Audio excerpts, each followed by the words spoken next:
Monkie Kid has a ton of fantastic villains. They've seriously given us peak antagonists one after the other, but there's one that really stands out to me in particular. And, well, for most Monkie Kid fans you ask, their favorite villain would most likely be the tremendously threatening, immensely cool, and terrifyingly evil Lady Bone Demon. I would actually argue that the show's best written antagonist is none other than Azure Lion. Yes, Lady Bone Demon was my favorite for a long time, but the more I rewatch the show, the more I grow to appreciate how layered and interesting of a character Azure is in comparison. And while I'm completely fine with the fact that most may not be willing to agree with me, I still wanted to take the time, nonetheless, to describe why I love this character so much, and how he's become my favorite villain in all of Monkie Kid. Well, from at a glance, Azure Lion seems like your basic twist villain who wants to take over and rule the world. He actually presents himself as being a lot more interesting than that. In fact, I'd honestly consider him to be the most sympathetic villain we have seen from the show. Well, probably barring Macaque, of course. The more you learn about Azure over the course of the season, the more you kind of start to question which side here is really in the right. Of course, it becomes obvious by the end how careless and way in over his head Azure was, but even after watching him fade away, you still get the sense that the story is far more than just black and white. His character really diving deeper into Season 4's themes as a whole. But let me not get too far ahead of myself. Who is Azure Lion? Why should we as an audience care about this guy? Well, first off, he's immediately established to be yet another character from Wukong's past, similar to Macaque in the sense that they were once great friends. Azure and Wukong were part of a group known as the Brotherhood, who swore to one day dethrone the Jade Emperor and make things right, feeling as though the Celestial rulers had no care for the plight of the weak and immortal. Azure, out of everyone, seemed the most determined to make this goal a reality, watching over the course of his young life how spoiled the Celestial authority is, seeming to be one of the only, if not the only person who seemed to care about the well-being of those in the mortal realm. This all sets up Azure to have pretty commendable morals, all things considered, only wanting to help the weak and poor, wishing he could help change and influence a system he deems as corrupt and immoral. But it's this exact moral compass that pushes him to take things further than he had any right to, putting himself at the center of something far greater than him. When we first see Azure, he's described to us as almost this perfect warrior, an ideal figurehead. His brothers place him on a pedestal, but even with all this praise, he puts aside his own ego to highlight Wukong and his efforts, showcasing his gratitude and admiration for him, as Wukong had been the only leader he had met that stuck true to his ideals. And it's his friendship that sticks at the center of Azure's entire story here. A big motif with Azure, as well as Monkie Kid as a whole, is the idea of friendship. Azure taking his relationships with people incredibly seriously. But when we see him after the flashback, we get an idea that something happened to form a rift between him and Wukong. But despite that, he still emphasizes the strength of friendship, continuing to tell May and MK that if their bond of friendship is strong enough, they will always find their way back to one another. But it's also at this point that Azure starts to show the first hints of his true intentions. His goals to free the world of the Jade Emperor's reign still remain intact, but after years of imprisonment, he's setting out to do exactly what May and MK had been doing as well. The bond of friendship he so often describes proving itself strong enough as through the unknowing help of MK, he finds his long-lost brothers once again. This is where we reach the first big aspect that makes Azure less of the grand old hero we were led to believe he was. While his morals and values still remain mostly commendable, the actions he takes in reaching what he believes is right are not, often finding himself having to lie and deceive others to get what he needs, doing it to May and MK as he deceives them about rescuing Wukong and his brothers being freed from their actions. He does what he finds easiest, making a point of asking for forgiveness being simpler than asking for permission. What Azure fails to realize is that not everything is up to just him, hinting at one of the main messages of Season 5 as his story is one of the helping factors and proving to MK that not everything had to be on him, but we'll get more into the implications of Azure's character on MK later. The important thing to note is that after losing Wukong to who he believes to be the enemy, the Celestial host, his views on trusting in others, along with his image of Wukong, shatter. When he thought he finally found someone he could count on, a leader who he thought could be worthy of finally making a difference in the world, he had to watch as that same person failed and surrendered his power over to the same oppressors he had sworn to dethrone. It's this moment that left him feeling abandoned and lied to, causing him to feel the need to take things into his own hands and forever lose his ability to place his full trust in others, which is exactly why, ironically, he He chooses to deceive instead of just telling the truth. He doesn't want to trust that others can help him, especially someone who reminds him of the exact person he believes betrayed him. He doesn't trust that MK would understand his full intentions and realize that all he's trying to do is what he believes to be what's good for the world. And in a sense, he's completely right. MK's dedication to Wukong would most likely get in the way of him being able to fully understand. But in lying, all Azure does is fracture the link between his past and present relationships even further, oblivious to the true harm he's causing to both others and eventually to himself. When meeting with DBK and when fighting against Najah and the Celestial Army, we see how stuck in his own ways Azure is, how desperate he's become. He doesn't understand why his once brothers now seem to oppose him. He doesn't comprehend the role the Jade Emperor plays in the world. Instead, he remains hyper-focused on his one goal of dethroning him and taking his place, thinking that it will fix all his ills with the world. But as we come to find out, all he's done is begin to doom it.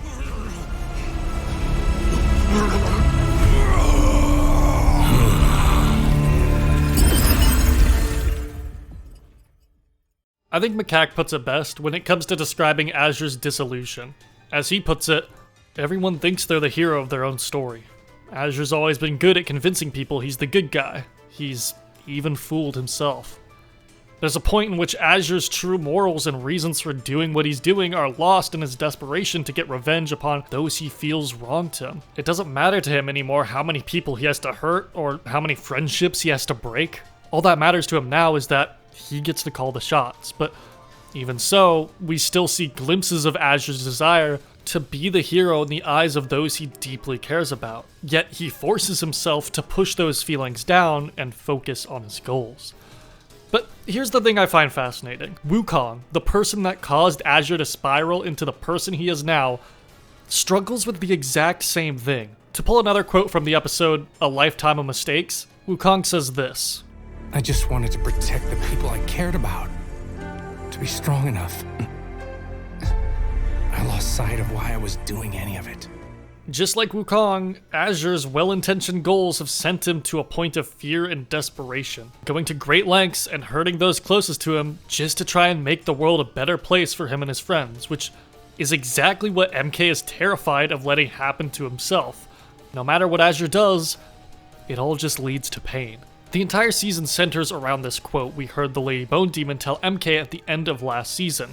Season 4 is one about choice. It's a story that explores the effects of trauma, expectations, and fear, and how they all act to affect our judgment. And with Azure, we get an antagonist that directly embodies all of MK's greatest fears about himself. While trapped in the Scroll of Memory, Wukong only came to realize further what he had done wrong in his past, forcing him to grapple with his mistakes. But with the help of MK, he works to make a change. Well, Azure, on the other hand, spent all his time in the Scroll of Memory most likely reliving the experiences that had torn him away from his brothers, only acting to make himself even more bitter and angry towards the Celestial Realm and any who align themselves with it. And it really makes sense when you realize Wukong and Azure were only ever on the same side when both of them had been craving the same thing. The difference is that Azure never went through the experiences that changed him or made him realize his endless chase for power, no matter how noble his cause, was futile. He never went through the experiences that made him realize that his devotion to making his dream a reality was only acting to hurt those around him more than it was helping him. Instead, he blames everything on the actions of others. He blames Wukong, he blames the Celestial Realm. He's a spitting image of what Wukong would have become if he hadn't gone on his journey to the West, as well as a living personification of what MK fears he is. And because of all that, he's the perfect villain for this story. And in finally achieving the powers of the Jade Emperor, Azure is more willing than ever to make sacrifices if it means he gets what he believes is right for the world. And even as he fails to control the power of the Jade Emperor, instead of admitting that he underestimated the strength required to sit atop his throne, he blames Wukong and MK's mere existence for keeping him distracted. Well, before he had at least been willing to someday release Wukong and encourage him to rethink his views, he now is put in a position where he has come too far to admit defeat, once again diving into his habit of blaming others for his own mistakes. Where Wukong had been learning to own up to his past mistakes and that they don't define him as long as he makes an effort to make things right now, Azure has failed to reckon with anything he's done, completely tricking himself into thinking he's the good guy, just like Macaque had said, his disillusion pushing him to rid the world of who he once considered to be a great friend. And now, I finally get to talk about it. What is quite possibly my favorite scene in the entire show. Monkie MK versus Azure Lion. The entire season, Azure had been projecting his struggles and problems with Wukong onto MK, coming to a breaking point in the episode Rip and Tear, when despite everything, MK still puts his life on the line to save his mentor.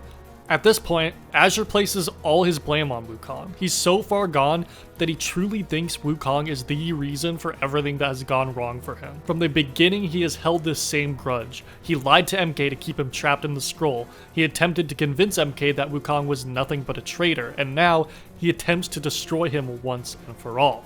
But if there's anything that Azure underestimates more than the toll of the Jade Emperor's power, it's MK's devotion to his friends, and specifically, his mentor.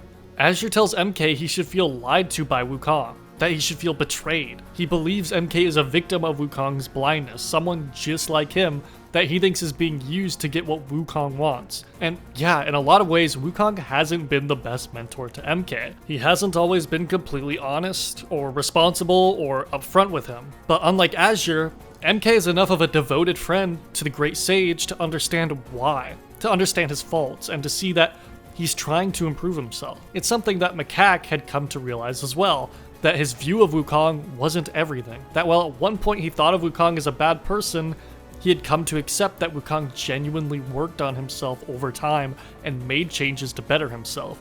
Is he perfect? No.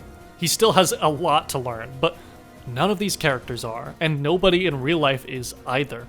Azure can't comprehend change. He can't understand the idea of somebody trying to make up for their past actions because he's never tried to do it himself. So in this fight with MK, we see him finally be confronted with what actually led him to this point. Not Wukong, not MK, not the Celestial Realm, but his own actions.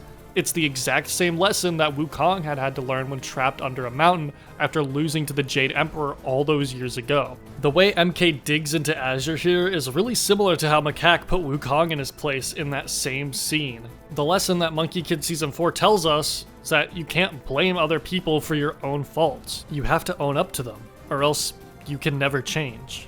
After the fight concludes, MK watches as Azure struggles to keep himself and the world intact. Azure's still attempting to blame Wukong for everything, with MK finally just straight up telling him that none of this was Wukong's fault. And it's here, after being brutally humbled and left holding the remaining pieces of the world together, that he finally realizes what he had done. All he ever wanted to do was make the world a better place. All he wanted to do was help those he cared about. He just wanted to be strong enough. But in the end, he lost sight of why he was doing any of it.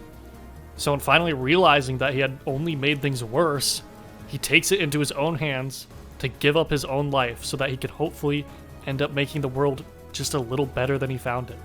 Ultimately, leaving the future of the world back into the hands of the Celestial Realm itself, where it belonged. In the end, Azure was tricked.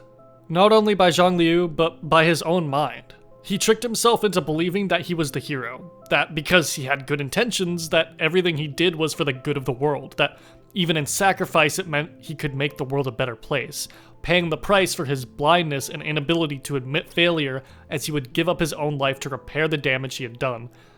But even in doing so, there was still a lot left to clean up after. Azure is such a phenomenal villain to me because he's such an interesting exploration of the message of Season 4, as well as hinting at the message of Season 5. He's the embodiment and example of what goes wrong when you don't follow after what the season is trying to say about choice.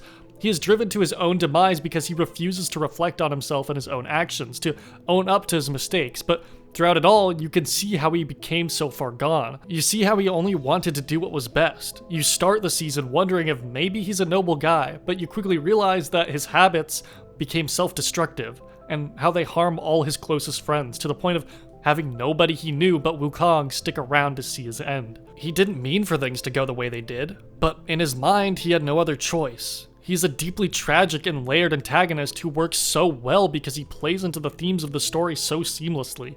Not to mention his ties with MK, having him represent what he fears he could become, even leaving him with a lasting impression as he fades away, just like the Lady Bone Demon had.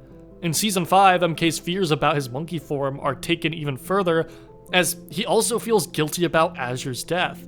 He feels responsible for it. He takes the blame for something that wasn't even really his fault, while Azure refused to take the blame for anything. He worries so much about being like how Wukong was, or like how Azure in Season 4 is, with his power only ending in himself hurting those closest to him, but he doesn't realize that he is the exact opposite problem from Azure. He takes too much responsibility for his actions. He starts to put too much weight on every little thing he does. He's terrified of making mistakes because he never knows what the outcome will be, and that's what makes him the hero of his own story, and not Azure, because he is self-aware. MK genuinely wants to be the best he can. He constantly feels guilty about everything, even if it's not even really his fault. It's this dichotomy that I find incredibly compelling, as Azure's story only acts to make Season 5's themes and morals even more impactful, because we not only see where these fears of MK stem from, but we see how him dealing with them differently results in him getting his wish, despite the fact that they both were tasked with sacrificing themselves. Oh, and also, Azure's just really cool. Yeah, I still have to give the style points to LBD at the end of the day. I mean, it's really hard to surpass her in terms of coolness factor, I admit.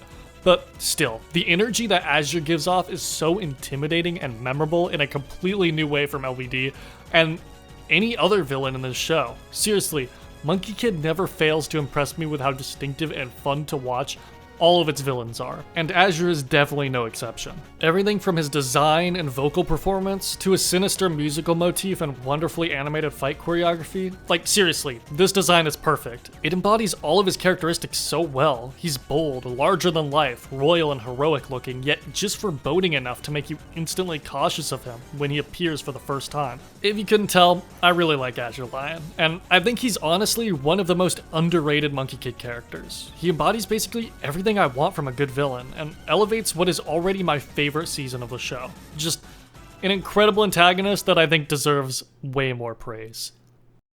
Thank you everyone so much for watching this video. I hope you enjoyed it, as I really love getting to talk about Monkie Kid every single time I make one of these videos, and Season 4 has been one that I've really been wanting to come back to for a while, so getting to cover Azure Lion gave me an excuse to both cover a character I really love from the show, and a season that I really love from the show.